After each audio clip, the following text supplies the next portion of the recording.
And as you see, the curtains back here that we don't normally have are, of course, covering the set for Steel Magnolias. Be sure to spread the word that begins this coming weekend. By the way, I know Bill Jan, who heads up our parking lot helpers, would appreciate any help he can get. Any of you, if you want to help serve in some way in the parking lot, concessions, tickets, if you'll talk to people, that you could talk to them, I'm sure, at the connection corner in the social hall after the service. They'll hook you up with the right people.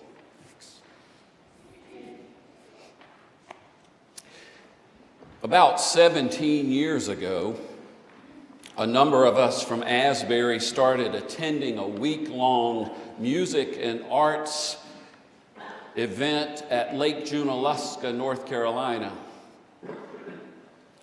Lake Junaluska is a beautiful Methodist conference center nestled in the Smoky Mountains. It's just gorgeous. It's so therapeutic going there. The first year we attended this event, the Music and Arts Week, Sherry and I didn't realize how popular an event it was. So when we went to rent a cabin for the two of us and our 4 children, we were surprised to discover that all of the houses and cabins had been booked. We'd have to find a place off campus. And we finally did. We finally found a house about 20 minutes from Junaluska. Many of the houses and cottages in that part of North Carolina are given names. For instance, one is named the Robin's Nest, another the Cozy Cottage, the Beehive, the Butterfly House. In fact, I think some of you have stayed in the Butterfly House before. The name of the house that we got was called Absolutely Amazing.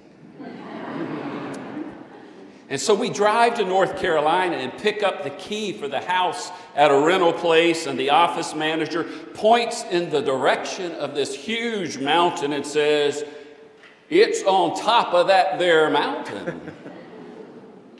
And so we start driving up the mountain, and at first it's like regular mountain roads and curves, but as we got higher and higher, it started getting more and more undeveloped. And we only saw a few houses along the way, and the more we kept going up, there were less and less houses until there were none. The road started becoming very primitive, so primitive that we started seeing mirrors that someone had embedded into the bark of trees. Now, why would you see mirrors embedded into the bark of trees? Because you could not see what was coming around the corners of these narrow paths. Well, by now we're very high on the mountain, and all of a sudden the car started pointing up, straight up. You know when you're on a roller coaster and it's about to climb that last big peak for the last big plunge, and the cart you're in turns straight up towards the heavens, putting all of the force of gravity on your back?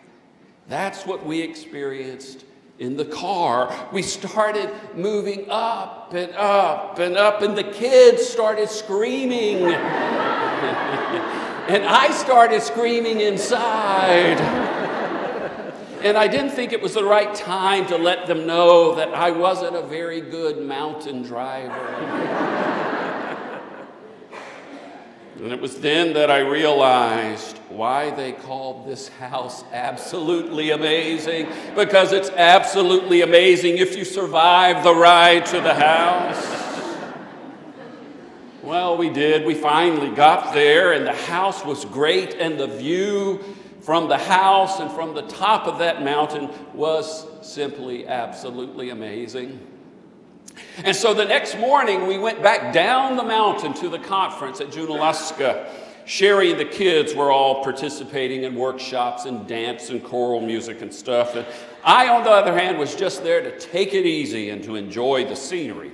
Chris Wilburn was there. He had brought his daughter, Jenny, and I bumped into Chris, who was a member of Asbury.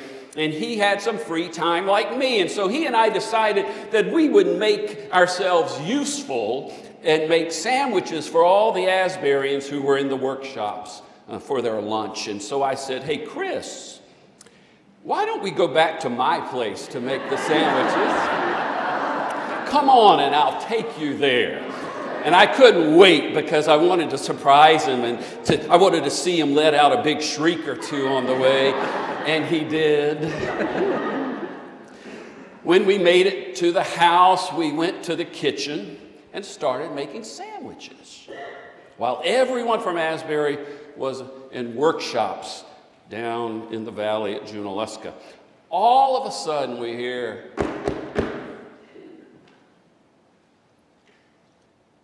Chris and I look at each other. We're stunned. It sounded as though someone had knocked on the door, but no one we knew would be up there. And we decided that we just must have heard something else, a tree falling or something like that, but then it happened again.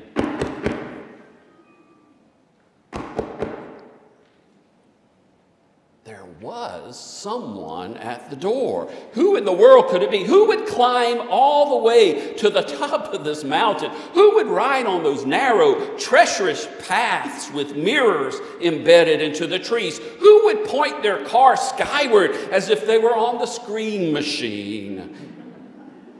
Chris left the kitchen and went to the front door to see who it was. I don't know why I didn't follow him. I wasn't really in the mood to see people, and I stayed in the kitchen. I should have followed him. It could have been dangerous. Chris opening the door to strangers alone on top of this mountain. I had seen Deliverance.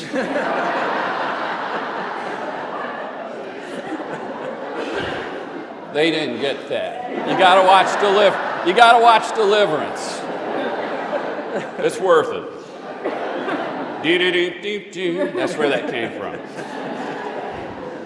I stayed frozen in the kitchen.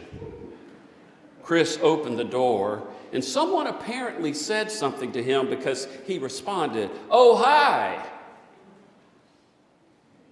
And then he yells back to me, "Hey, Billy, it's the Jehovah's Witnesses."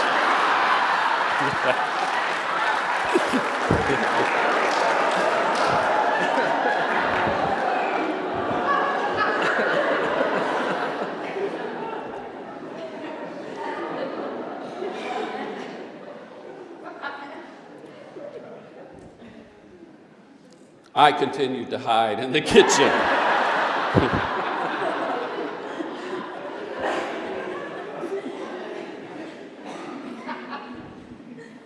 You talk about commitment. Those people climbed Mount Everest just to come knock on our door. But now I knew I didn't want to go to the door. The last thing I wanted to do on my vacation was get into a theological debate with Jehovah's Witnesses. And the last thing I wanted to do was deal with people, so I continued to hide in the kitchen. Now, you had to know Chris Wilbur to really appreciate this story. Chris was an extreme extrovert. He loved people, and he had an incredible sense of humor and openness about him, and he liked to tease people. You know what he said next to them? He said, "How did you find us? We came all the way to get up here to get away from you people."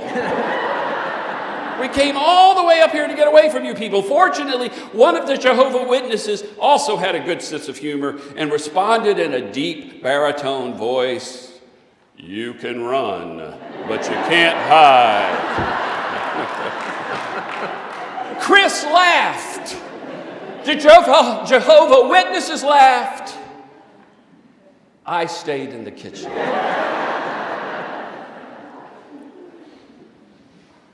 Our lectionary text for today is a story that takes place on a mountain. For those of you who keep up with the lectionary and the Christian calendar, you know that today is what is called the Swing Sunday between the seasons of Epiphany and Lent.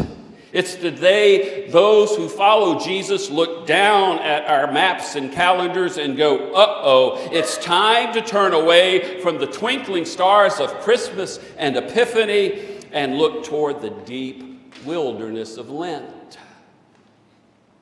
And as gloomy as that may sound, is really good news because most of us are so distracted by our gadgets, so busy with our work, so addicted to our pleasures, and so resistant to looking into the depths of our souls that a nice long spell in the wilderness is just what the doctor ordered. It's just what we need. This swing Sunday is called Transfiguration Sunday because the traditional story for the day is that very strange one when Jesus starts lighting up like Rudolph. He takes Peter, James, and John up a mountain, and we know that whenever someone goes up a mountain in the Bible, something special is about to happen. And that something special is usually transformation. Someone usually goes through some type of change, a transformation.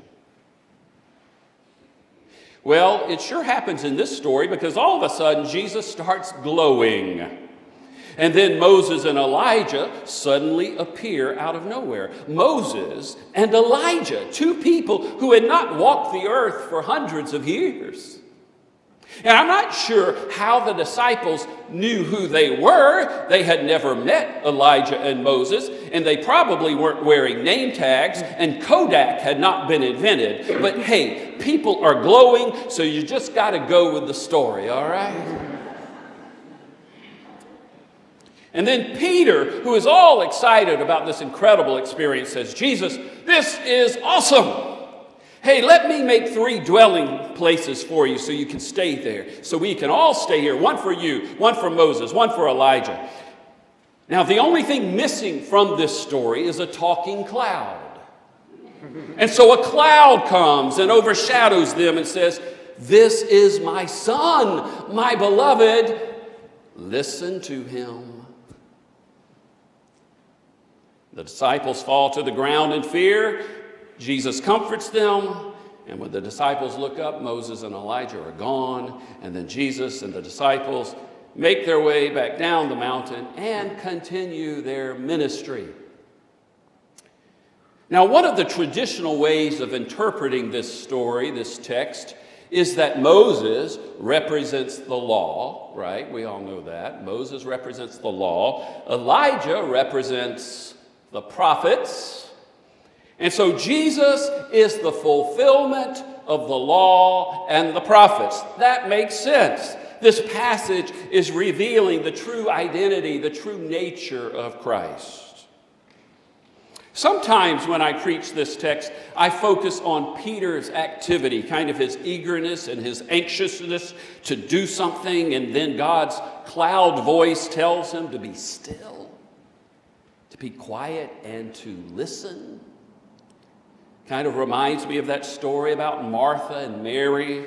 When Jesus comes over to visit, Martha is running around doing everything in the house, cleaning up, while Mary is sitting there listening to Jesus. And Martha is upset with her and asks Jesus to tell Mary to get up and to help her. But Jesus says to Martha, Mary has chosen wisely by being present with me, by being still and listening. Be still and know that I am God. We need to do that, and we will be doing that a whole lot during the season of Lent and at these Taizé services. They are incredible. I encourage you to attend them. They will make a difference in your life and especially in your spiritual journey. We so badly need times of quiet, stillness, contemplative prayer. And by the way, do you remember the story about someone hearing God in the silence? You know, the storms came and God could not be found, but finally it gets quiet and the person hears God in a still, small voice in the silence. Do you remember who that was? Elijah. The same Elijah who made an appearance in this story. Interesting, eh? And so besides this story revealing that Jesus is the fulfillment of the law and the prophets, the story reminds us of the importance of being still and listening, experiencing God in the silence. Something else to think about and to ponder about this story. It will not be long now when Jesus will be entering Jerusalem.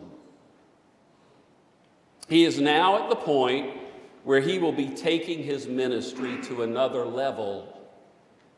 He is getting closer and closer to confronting those who are in power, and he knows that the outcome will probably be his death.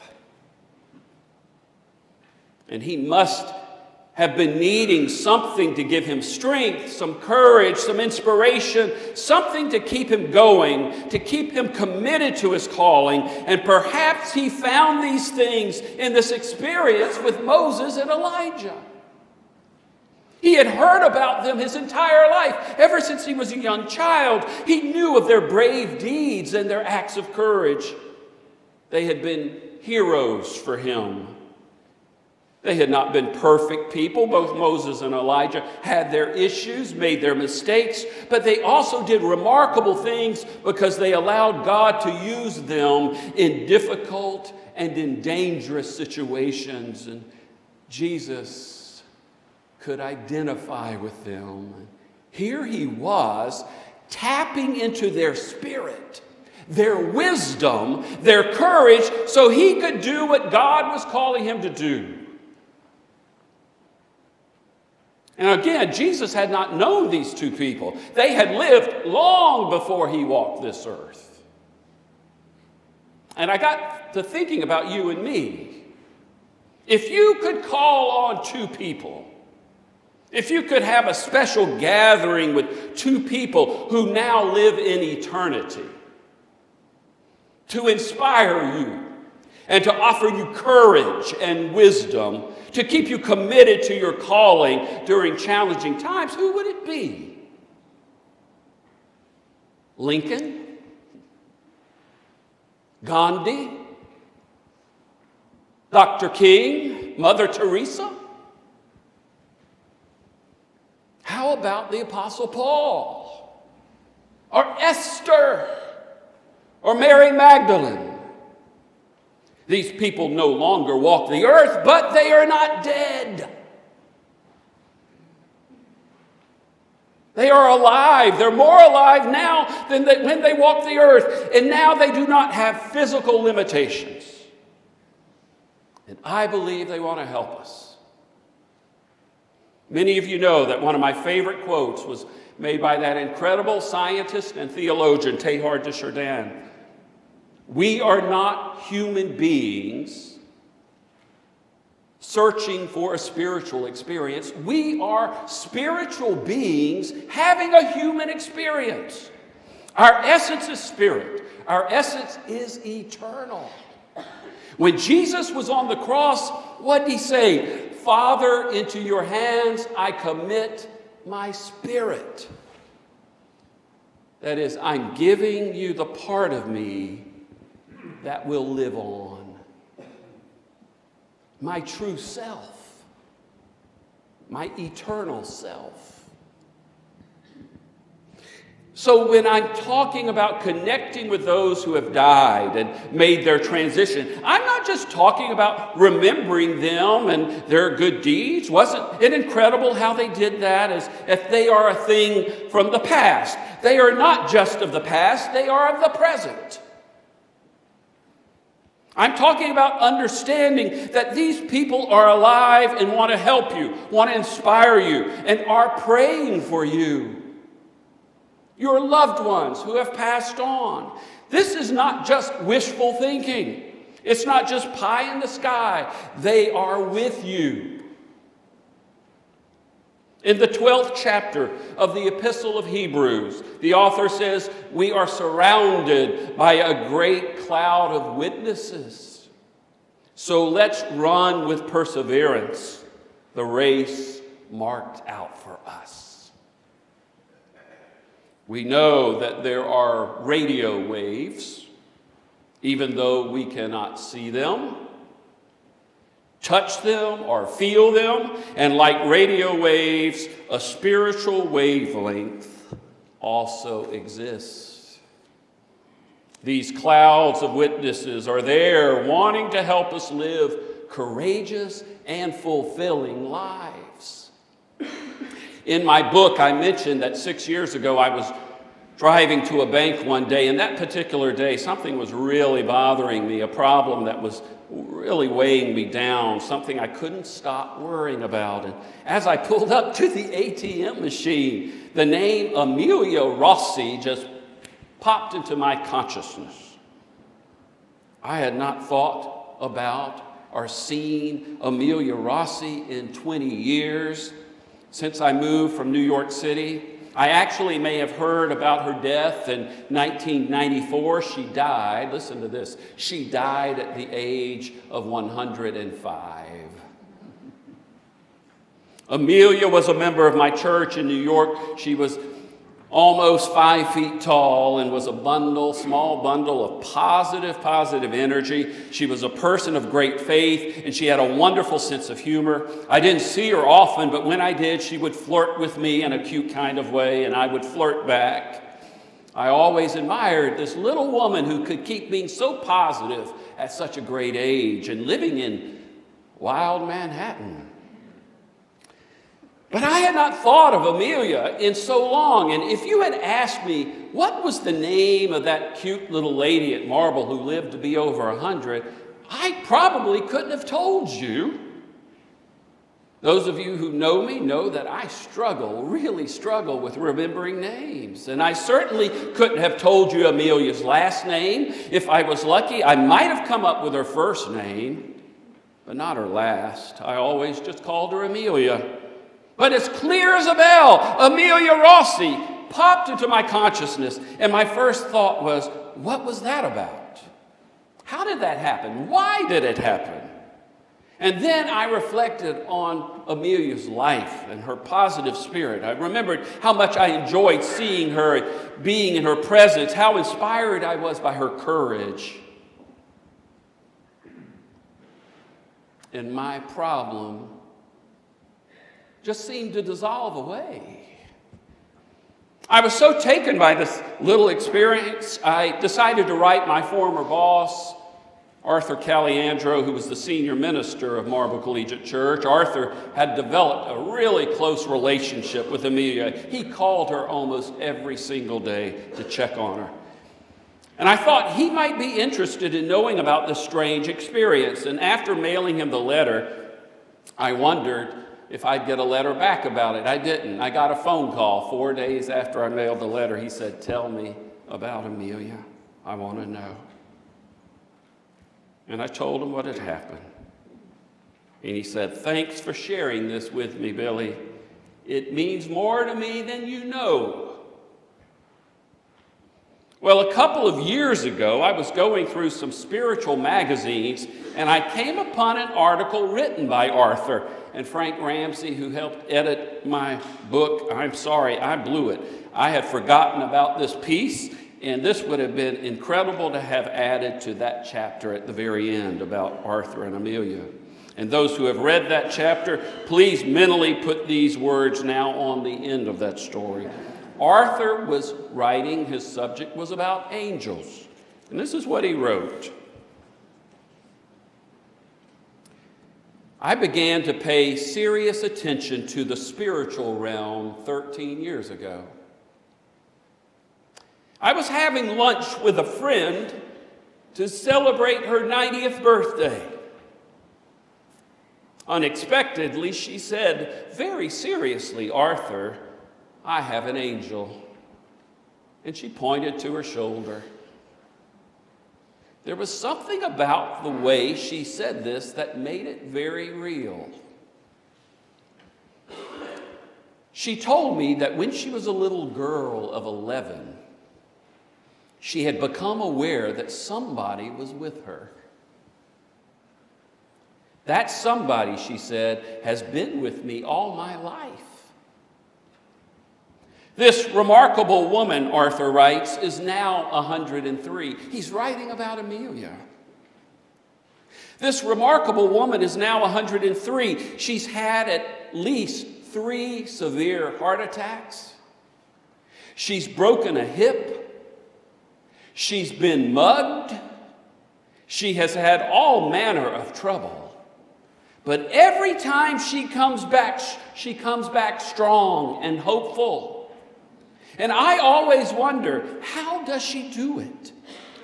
Her faith is a part of it, and she's been blessed with good genes. But I wonder whether a lot of it isn't due to her connection with her angel. At that 90th birthday luncheon 13 years ago, she said something that has become very special to me. She said, "Arthur, when I die, I'm going to give you my angel." Now we know why Arthur called me and wanted to know about my experience with Amelia.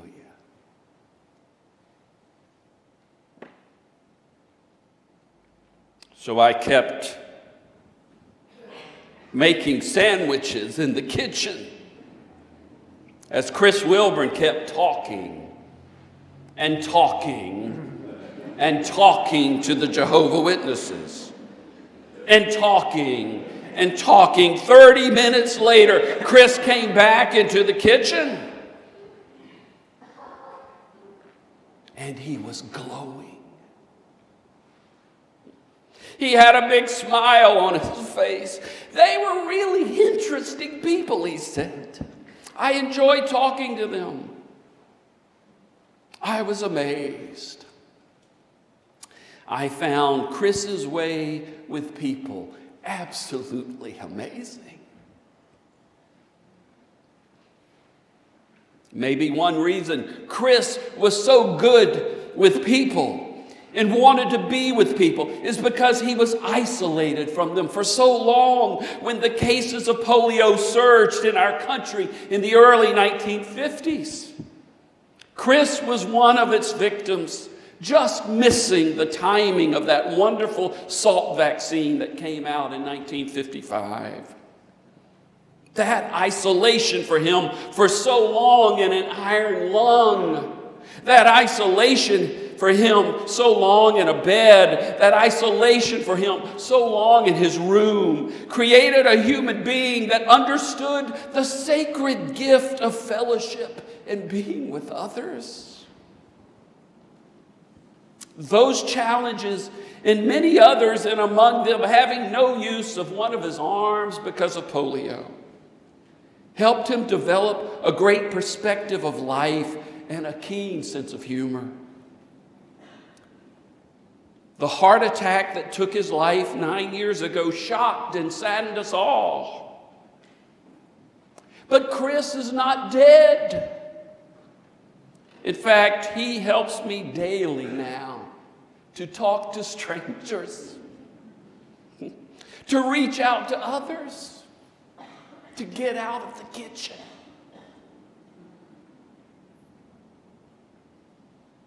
In her book, Walking on Water, the great writer and thinker Madeleine L'Engle writes, "Here we are on the border of Christian mystery.